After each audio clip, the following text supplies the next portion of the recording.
Voilà, bonsoir à toutes et à tous. J'ai un peu l'impression d'être Madonna avec ce micro. Voilà. Je crois qu'il y a un pointeur qui est là.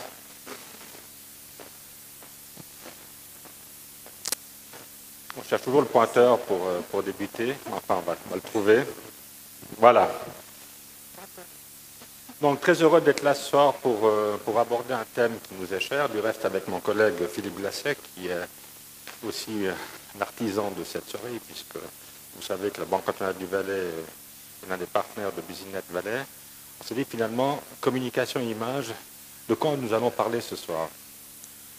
Et puis finalement, il nous est apparu qu'une bonne image pour une entreprise, c'est un joyau pour l'entreprise.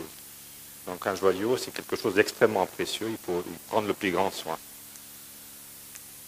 Alors j'aimerais débuter cette présentation par ce slide, qui à mon sens est assez évocateur, parce que finalement l'image, c'est quoi l'image?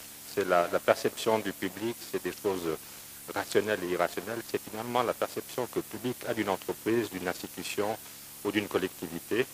Et puis par rapport à l'image, il y a quoi? Il y a l'identité. Et la grande question qui se pose, et je crois que c'est le fondamental de n'importe quelle entreprise, c'est le gap entre l'identité et l'image. Et ça, finalement, c'est la mission, je dirais, fondamentale des chargés de communication, c'est comment faire pour que, finalement, l'identité de l'entreprise soit celle qui est perçue par le public, le miroir de l'opinion publique. Et finalement, c'est ça, c'est que pouvons-nous mettre en œuvre pour que cette distance entre l'identité et l'image soit toujours la plus fine possible. Et ça, c'est la grande question, c'est ce qui nous motive, qui forge le quotidien de n'importe quel service de communication de toutes les entreprises. Alors, identité-image, donc je vais prendre l'image ou l'illustration, pour pas faire de confusion, de la Banque cantonale du Valais. Quelle est notre identité au sein de la Banque cantonale du Valais? L'identité, c'est comme une personne.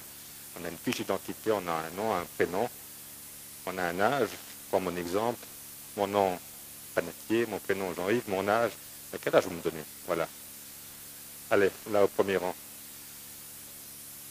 Bon, il n'y a pas de fausse réponse. Hein. 24 ans ici, qui dit mieux?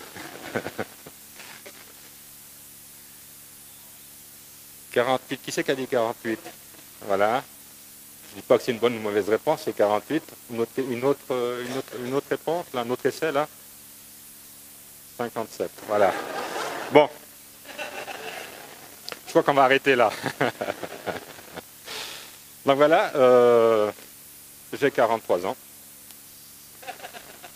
Voilà, j'ai 43 ans. Visiblement, à part Nathalie que je remercie, mais je ne sais pas si c'est l'objectivité, on me donne 48 ou 57 ans, donc j'ai véritablement un problème entre l'identité et l'image que vous avez de moi. Alors qu'est-ce que je peux faire comme être humain? Je peux peut-être changer mon habillement, changer ma coupe de cheveux, etc.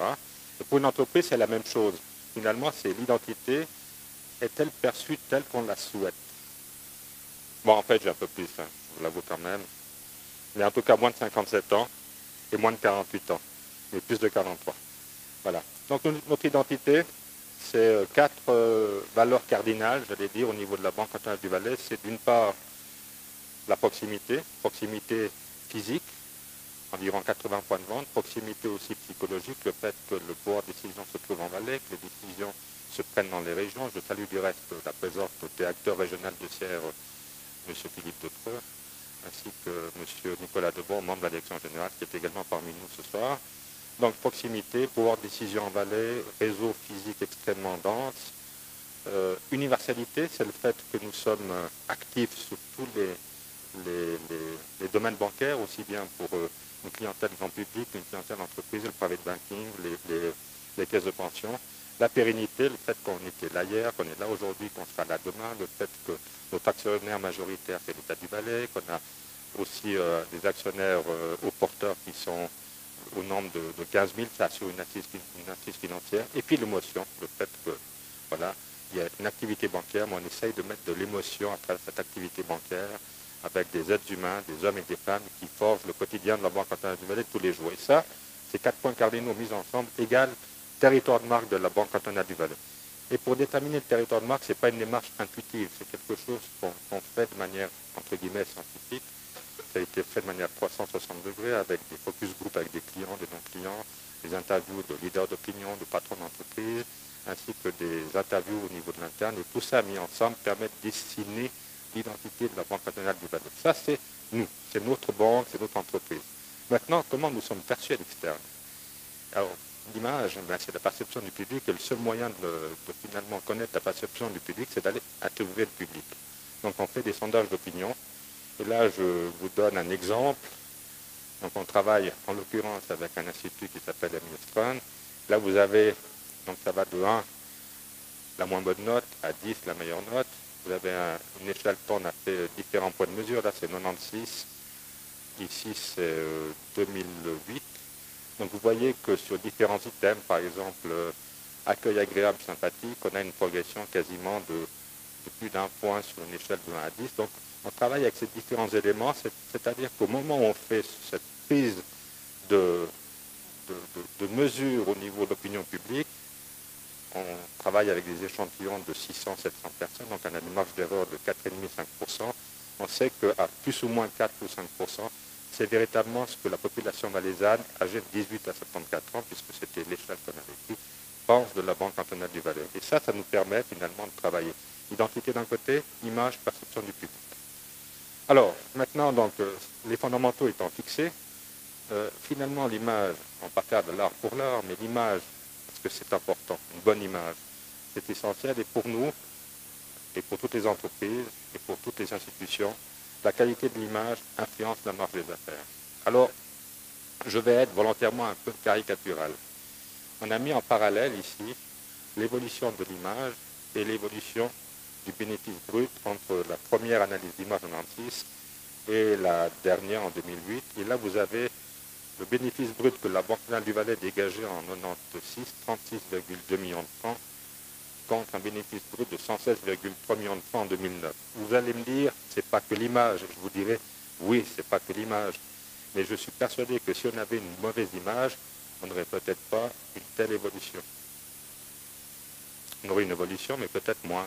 Donc, pour vous dire, voilà, les choses sont quand même extrêmement importantes. L'image, c'est finalement, c'est une enveloppe. Si l'enveloppe ne vous convient pas, vous n'allez pas à l'intérieur lire le message qui s'y trouve. L'image, c'est comme un terreau. Si vous allez planter des campagnes de produits, si le terreau n'est pas là, les campagnes de produits ne vont pas pousser.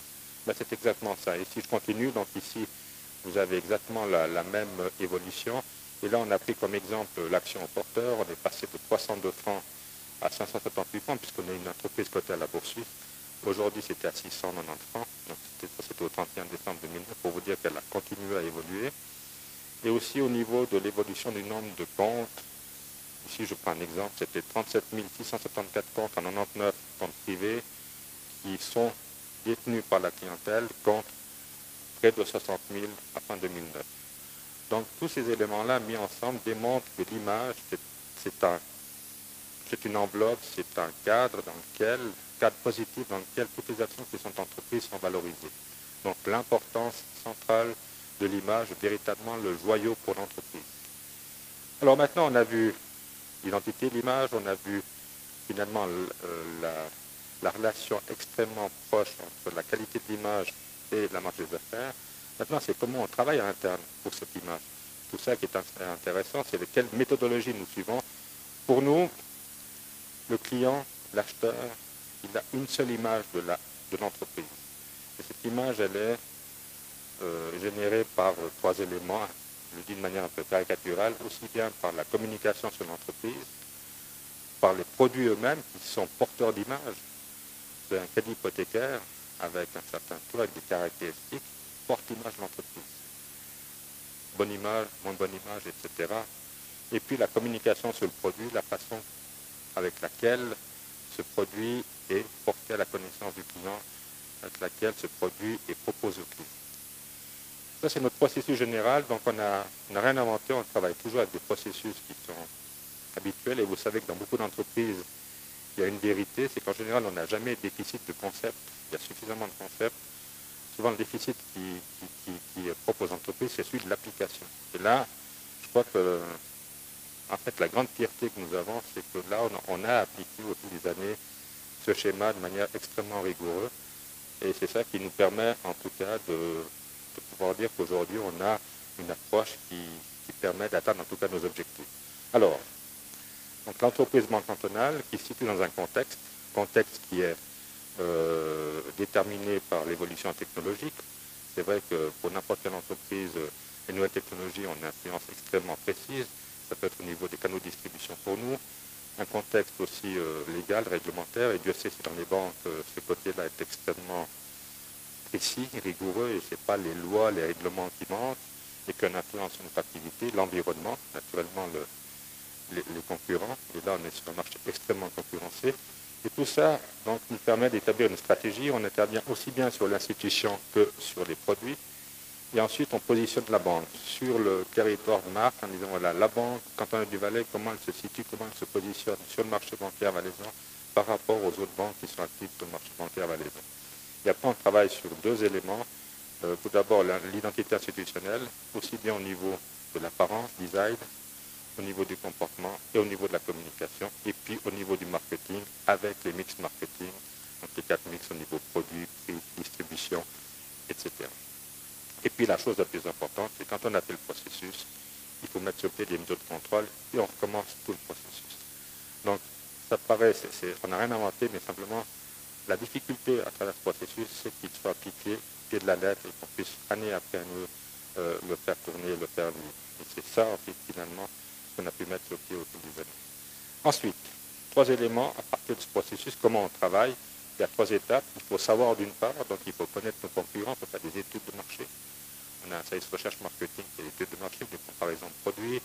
On a des mandats qu'on donne, par exemple à Niestran, pour connaître comment nous sommes perçus, etc., en comparaison concurrentielle. Quand on sait, on décide, et c'est là, c'est la stratégie globale banque, stratégie marketing, puis après, on applique, c'est l'opérationnel, c'est qu'est-ce qu'on met en œuvre en termes de plan de communication et de plan marketing. Si je m'arrête juste quelques instants sur l'identité institutionnelle, il y a 3 éléments sur lesquels on travaille. Tout d'abord, le corporate design, c'est l'apparence, c'est le logo, c'est la typographie, c'est tout ce qui est signalétique, etc., avec un soin extrêmement particulier pour avoir une cohérence sur l'ensemble, aussi bien des vecteurs, des supports de communication. Ça peut être tout ce qui est papier à lettres, ça peut être les points de vente, etc. C'est tout ce qui concerne la communication, les publications, la presse, les manifestations, la publicité institutionnelle. Et puis, c'est cette partie-là qui n'est pas forcément la plus facile, puisque ça concerne l'interne, ça concerne les collaborateurs, ça concerne le comportement professionnel.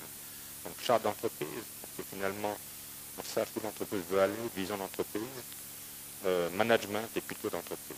On travaille sur ces 3 aspects, et c'est ça qui est aussi l'élément central pour influencer l'image et pour porter l'image d'entreprise. Autre élément maintenant qui me paraît essentiel, donc on a vu l'identité, on a vu la perception du public, donc l'image. L'élément essentiel, c'est que finalement, ce qu'on communique à l'externe et ce qui est réalisé à l'interne. Et ça, c'est extrêmement important parce que si on dit, voilà, je prends un exemple, si nous disons par exemple notre promesse, c'est que toute demande de crédit est analysée dans les 10 jours. Ça, c'est la promesse qu'on fait à l'interne. Et qu'à l'externe, il suffit que sur 100 demandes de crédit qui sont adressées à la banque, 2 sont traitées dans les 15 jours. La promesse n'est plus réelle. On ne la croit plus. Donc là, finalement, le parti qu'on a pris, donc on perd une crédibilité extrêmement importante. Donc cette notion de cohérence est essentielle dans ce processus. Ensuite, l'image. Quels sont les éléments qui vont influencer l'image d'une entreprise? Le management, la qualité du management, c'est clair que si on a un management d'entreprise soit matriciel, soit divisionnel, ça peut influencer l'image de l'entreprise, puisque dans un matriciel, donc, il y a une plus grande participation de l'ensemble des collaborateurs ou des collaboratrices aux décisions de l'entreprise. Donc chacun peut avoir une plus grande identification aux décisions qui sont prises. Ensuite, l'accueil téléphonique, l'accueil au guichet, l'accueil des conseillers clientèle, toute la notion de vente, le réseau de distribution, est-ce qu'on est suffisant, est-ce que notre territoire d'activité est suffisamment couvert, mais ce n'est pas forcément le nombre de points de vente, c'est aussi la mise à disposition de canaux alternatifs, comme les nouveaux canaux d'Internet, banque directe, etc. L'apparence, les produits, les prix, les conditions. C'est vrai qu'on est sur un marché concurrentiel et si on parle de crédit, pour prendre un exemple tout à fait évocateur, c'est vrai que la notion de taux est extrêmement importante et tout ce qui concerne la communication. Donc on voit que les éléments sont extrêmement multiples et on doit travailler sur cet ensemble de choses. Et là, ce n'est pas exhaustif, naturellement, c'est juste pour prendre certains éléments. Alors, identité, image, on mesure l'image, on a des résultats et comment on travaille à partir de ces résultats. Il y a deux axes d'intervention. Il y a un premier axe, c'est les processus internes, c'est le plus difficile. Puis un axe, c'est l'orientation de la communication, c'est peut-être le plus simple. Alors on passe en revue très rapidement ces deux axes. Alors on intervient toujours sur deux axes. Tout d'abord, sur les aspects qui concernent le savoir-être et le savoir-faire. Quand on a chaque 2 ans, en général, c'est la période avec laquelle on fait ces mesures d'image, on passe en revue l'ensemble des choses et on intervient sur l'accueil. Il y a des cours d'accueil qui sont faits, sur le comportement, sur tous les processus internes, sur le service clientèle, sur la communication, sur la qualité du conseil avec des bilans et développement de compétences pour l'ensemble des conseillers clientèle, sur le look, sur l'habillement, sur la formation, sur la publicité, sur les aspects, sur les locaux, etc., où on fait des mystery shops, on fait des contrôles d'apparence sur les locaux. Donc c'est un ensemble de choses extrêmement importantes. Et puis l'autre chose aussi, c'est sur le business et sur tous les processus de la banque. Là, ça peut être les processus crédit, gestion de fortune, carte et moyens de paiement, donc sur l'ensemble des choses, l'ensemble des métiers de la banque. Donc pour vous dire que l'image, ce n'est pas uniquement la publicité que vous allez voir, c'est surtout ce qui est fait à l'interne. C'est de rendre conscient l'interne de la problématique de l'image, de l'importance de l'image pour une entreprise et que finalement l'image est constituée par le comportement de chacun au sein de l'entreprise. Et c'est l'addition des comportements individuels qui va forger l'image de l'entreprise et c'est cet ensemble de choses qui doit être communiqué à l'externe et après on arrive sur la partie communication qui est la plus simple. Alors si je reste simplement sur la partie des processus internes, on a fait différentes choses et après quand on fait ces choses, ce qu'on attend, c'est d'être sanctionné par des résultats. Là, j'ai pris quelques exemples. On était 15e sur 658 entreprises sur un test d'accueil. C'était l'école suisse de management à Genève qui avait fait ce test d'accueil. Ici, c'est Comparis pour le processus des crédits hypothécaires, la qualité du conseil, la qualité du produit, etc. On avait une note de 5,2 sur 6. Ensuite, on a eu récemment la certification, et là, je salue aussi Raphaël Favre, qui est un des instigateurs de la marque de Val Excellence. Donc certification ISO 9001 pour la qualité des processus, 14001 pour le management environnemental. Et puis ces deux choses-là nous ont permis, nous sommes très fiers d'obtenir le label Val Excellence, qui est vraiment aussi un gage de qualité. Mais c'est comme le permis de conduire, ce genre de choses. Lorsque vous avez le permis de conduire, vous ne savez pas forcément conduire, vous devez après apprendre à conduire. Donc le label Val Excellence, eh bien, on l'a reçu, mais on sait que dans 3 ans, peut-être, on ne l'aura plus. Donc, c'est tous les jours, on doit faire en sorte de mériter ce label Val Excellence. Et pour nous, c'est un challenge qui est assez intéressant.